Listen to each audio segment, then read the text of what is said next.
더마카와 함께 시선 집중의 문을 열겠습니다. 어서 오세요. 네, 안녕하세요. 더마카입니다. 호랑이님이 출첵! 부족한 시사 명품으로 장착 준비합니다. 내일은 쉬는 날이니 오늘만 버텨보자고요, 촌철님들이라고 인사해 주셨네요. 좋으시겠습니다. 네. 하지만 시선 집중은 내일도 생방으로 함께합니다. 촌철님들 쉬시더라도 내일도 함께해 주세요. 내일이 현충일이죠. 네. 순국선열의 고귀한 뜻을 기리는 날입니다. 잊지 마시기 바라고요. 그린님, 출근 지하철 안에서 열심히 듣고 있습니다. 오늘도 파이팅이라고 보내주셨고요. 네. 감사합니다. 출근길 졸진 않으시겠죠? 시선 집중과 함께 하시니. 좀 약간 졸릴라나? 자, 텐션 올리시고요. 네. 김수철님, 요즘 잠이 없어져서 강제 기상해서 조깅을 하고 있습니다.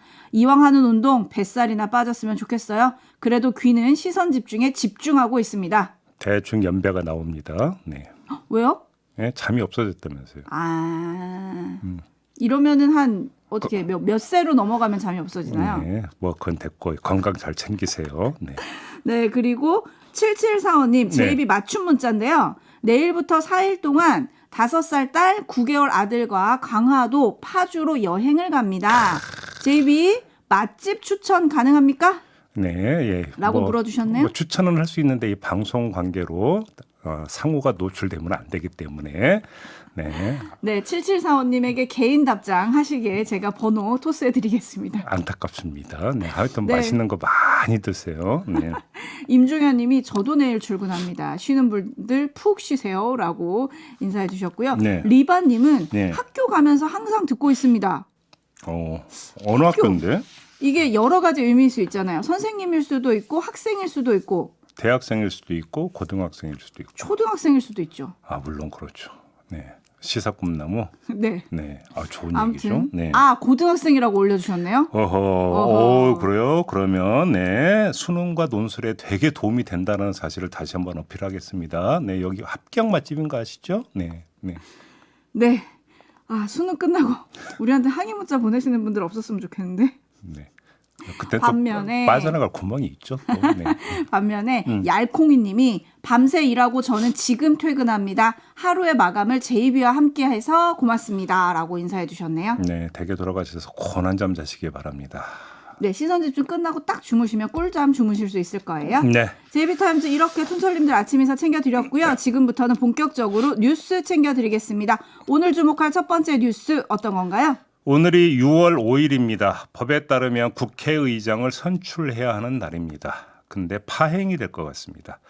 박성준 더불어민주당 원내수석부대표가 어제 기자들에게 뭐라고 이야기를 했냐면 배준영 국민의힘 원내수석부대표와 만나서 이야기를 했는데 본회의 참석이 어렵다라는 답을 받았다라고 이야기를 했습니다. 이뿐만 아니라 국민의힘 부의장 선출도 안 하고 있다. 이런 말도 함께 전했는데요. 자, 물론 오늘 국민의힘이 의원총회가 예정이 되어 있다고 합니다. 여기서 뭐 입장이 선회될지 뭐 여지까지 지금 막아놓고 진단을 할 이유는 없는 것 같고요. 다만 어제 이 흐름대로 간다면 어떻게 될 것인가 분명해지는 게 하나 나온다. 이렇게 봐야 될 것 같습니다. 무엇이 분명해집니까? 국민의힘의 모두는 우리를 밟고 가라. 이렇게 정리를 해야 될 것 같습니다. 어차피 핵심 상임위원장 자리를 양보하지 않을 거라면 협상을 해봤자 별로 소용이 없으니까 그냥 우리를 밟고 가라. 이렇게 판단해서 대응 전략을 이렇게 짠 게 아니냐. 이렇게 하면은 민주당의 일방 독주를 국민에게 각인시킬 수 있다. 이렇게 생각한 거 아니냐라는 분석이 성립이 됩니다. 박성준 민주당 원내수석도 비슷한 말을 했는데요. 상임위원장 배분 협상과 관련해서 전혀 얘기가 안 되고 있다. 21대 국회 하반기에 상임위원장 배분을 그대로 유지해달라고 국민의힘이 하는데 이건 받아들이기 힘들다. 어제 또 이런 말을 했습니다. 결국 국민의힘의 전략은 전부 아니면 전무 이런 전략인 것 같은데요. 당하는 게 이기는 것이다. 이런 거겠죠. 자, 그러면 관심사는 딱 하나가 됩니다. 민주당이 언제 이 상황을 끊느냐, 속칭 결행에 언제 들어가느냐, 요거 아니겠습니까? 자, 상임위원회 배정 시한은 7일 모레입니다. 그럼 바로 이날 애누리 없이 바로 이날 결행을 할지 아니면 최소한의 기다리는 시간을 설정해 두고 그 다음에 할지 요것만 지금 남아 있다. 이렇게 봐도 될 것 같습니다. 네, 이미 뭐 말은 뭐 일종의 압박 작전일 수 있겠지만 법대로 한다고 얘기는 했습니다. 그렇죠? 민주당에서. 네.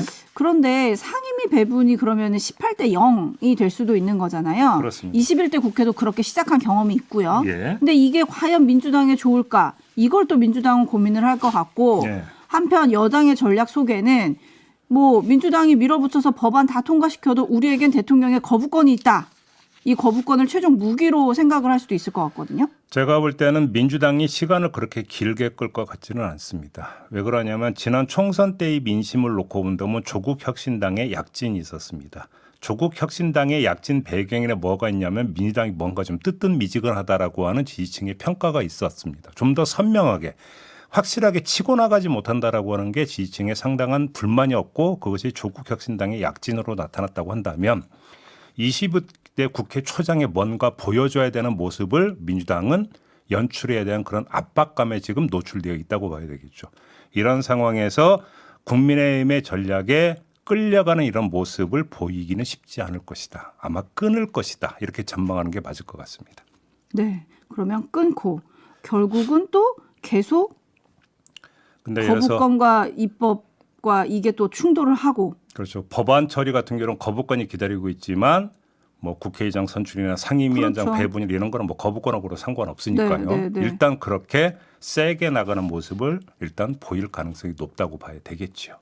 네, 8672님이 21대도 이렇게 시작했죠. 세월이 흘러도 변함이 없네요. 라고 해주셨고 네. 김병로님은 이러면 여당 의원님들 직무유기 아닙니까? 해주셨고 링님은 국회 개원 그러면 제때 안 하면 세비도 지급 안 합니까? 국회도 무노동 무임금 지급합시다 라는 얘기 해주셨고 황소뭉치님은 그냥 법대로 합시다. 반면에 황소걸음처럼님은 합의 좀 합시다. 엽기토끼님 시작하자마자 파국인가요?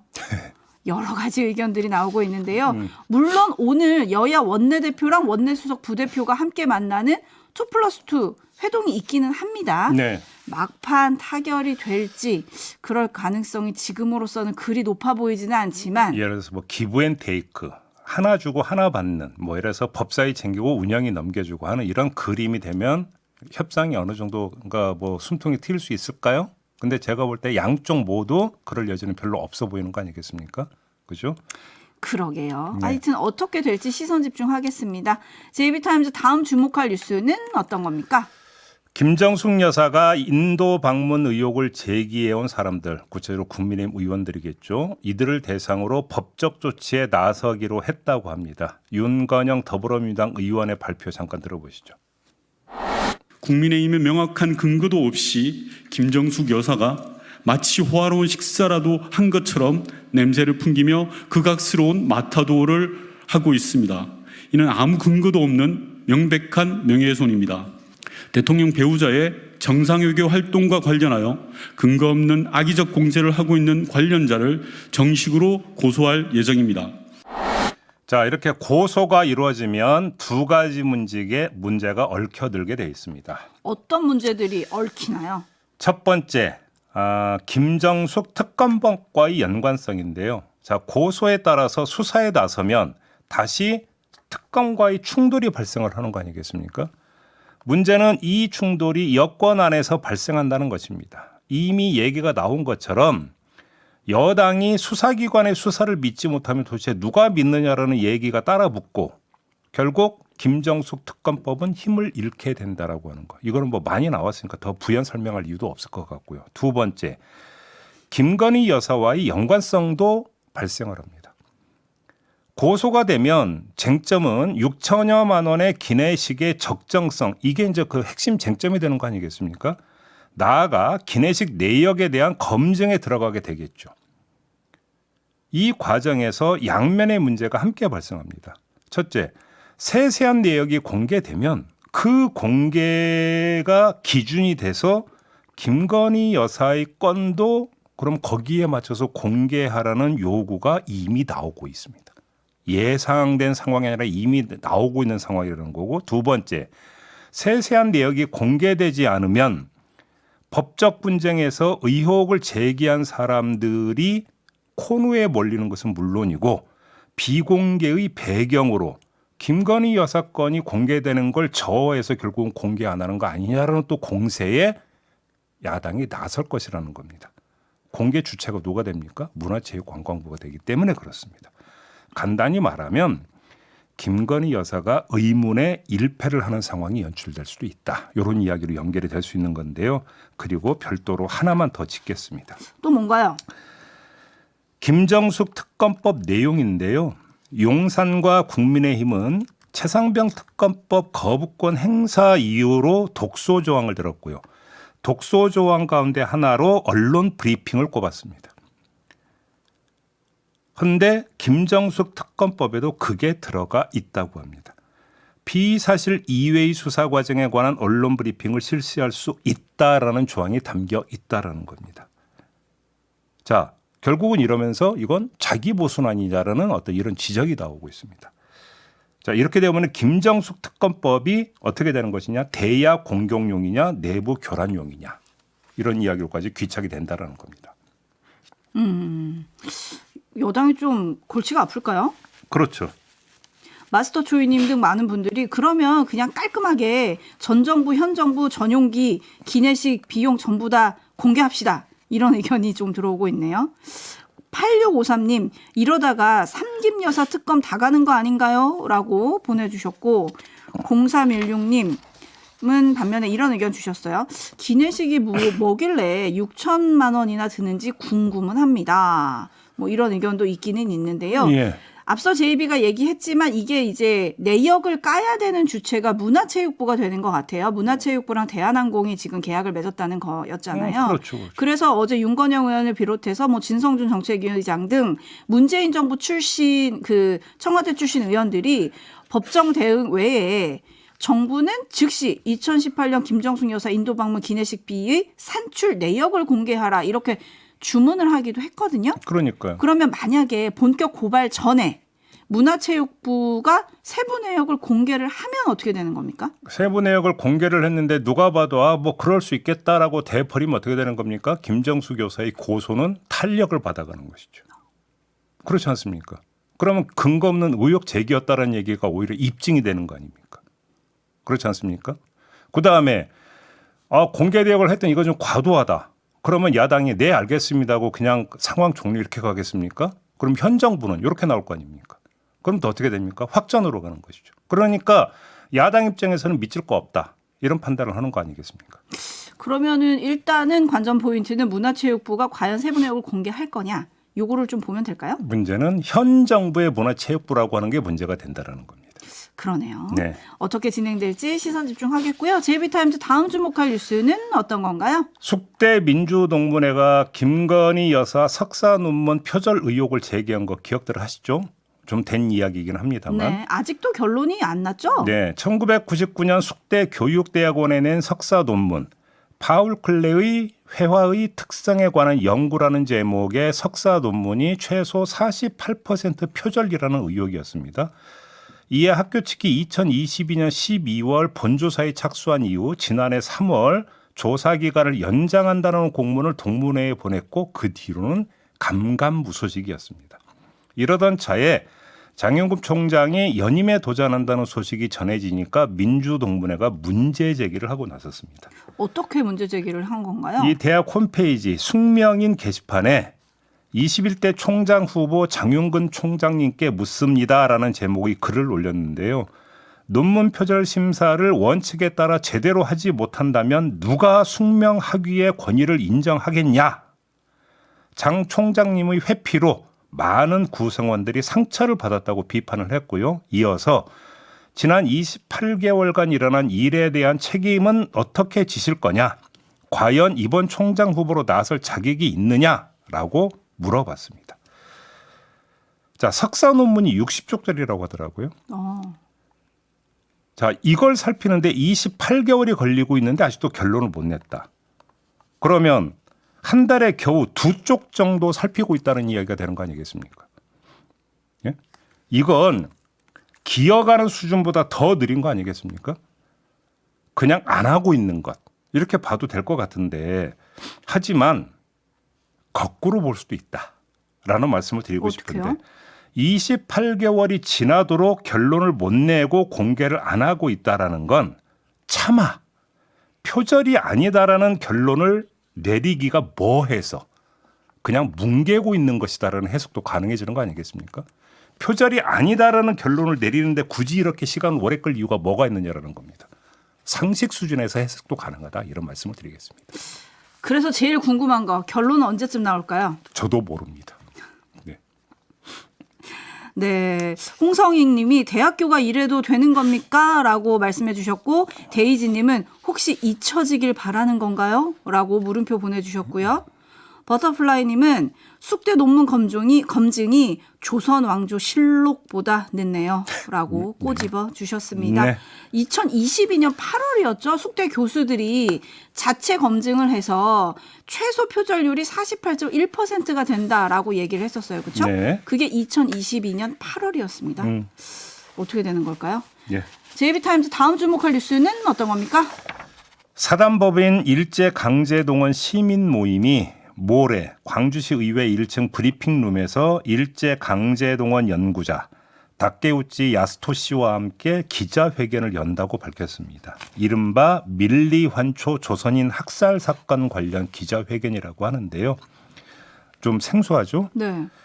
태평양 마셜제도 동남쪽 끝에 있는 그 밀리환초에 조선인이 최대 1,000명가량 비행장 활주로 건설 등 일본군 군사시설 구축공사에 동원돼서 일하고 있었다고 합니다. 대부분이 전라남도에서 끌려간 사람들이었는데 1944년부터 미군의 해상 봉쇄로 보급로가 끊어져서 이제 기아에 허덕이게 됐어요. 그런데 1945년 초에 일본군이 이걸 전해야 되나? 일본군이 조선인 2명을 살해한 인육을 고래고기라고 속여서 배급을 했다고 합니다. 너무 잔인한데요. 이 사실을 알게 된 조선인들이 일본군 감시병 11명을 살해하고 탈출을 시도를 했는데 하지만 중무장한 일본군 토벌대가 조선인들을 학살하거나 조선인들이 스스로 목숨을 끊는 일이 발생을 했고요. 과정에서 최소 55명이 사망을 했는데 총살이 32명, 자결이 23명이었다고 합니다. 이게 바로 그 사건, 밀리완초 조선인 학살 사건이라고 하는데요. 지금 차마 믿을 수가 없습니다. 이게 실제로 있었던 일이라고요? 라는 반응들이 올라오고 있는데 예. 모레 기자회견에서는 그러면 이 내용이 뭐 좀 더 밝혀지는 겁니까? 네, 이 학살 사건 피해자 55명을 포함해서 밀리완초에 동원됐다가 사망한 218명의 이름과 본적지 등을 공개할 예정이라고 하고요. 진상규명과 명예회복을 촉구할 예정이라고 하는데 참고로 55명 피해자의 경우에는 2010년 우리 정부가 조사를 통해서 희생자의 성과 출신 군 정도만 일부 밝히긴 했었습니다. 근데 부분적이었던 거죠. 자, 이런 끔찍한 일이 벌어졌다라는 게 되게 충격적인데 이와 함께 짚어야 할 점이 있습니다. 자, 진상규명 후에 움직임이 어떻게 될 것이냐라는 겁니다. 당연히 일본의 책임을 묻는 움직임이 이어지지 않겠습니까? 제가 여기서 드리고 싶은 말씀이 그럼 우리 정부는 그때 어떻게 할 건데요? 제가 묻고 싶은 게 이거거든요. 위안부 문제, 강제동원 피해자 문제를 어찌어찌 넘어간다고 해도 그게 끝이 아니라는 겁니다. 제가 드리고 싶은 말씀이. 일제히 만행이 끝이 없었다면 진상규명과 책임 촉구 움직임도 끝이 없을 것 아니겠습니까? 정부가 그래 여기서 끊자 해서 끊어지는 성격의 문제가 아니라는 겁니다. 이걸 정부가 알고 있는지 이걸 한번 되묻고 싶다. 이 말씀까지 드리겠습니다. 그러니까요. 5696님이 역사에 대한 연구가 끝나지 않고 계속되어야 하는 이유가 여기 있네요. 라고 꼬집어 주셨고 네. 임금님기의 캔디님은 이래도 역사를 잊고 앞으로만 나아가야 됩니까? 라고 반문해 주셨는데요. 내일 모레 지금 기자회견이 있다고 했잖아요. 아마 좀 생소하신 분들이 많은 것 같아요. 지금 많은 촌철님들이 좀 놀라고 계신데 이 기자회견을 시작으로 진상규명은 물론 여기에 대한 일본의 사과, 책임 따라야 될 것 같습니다. 그렇습니다. 마무리하죠. 더마카 수고하셨습니다. 고맙습니다.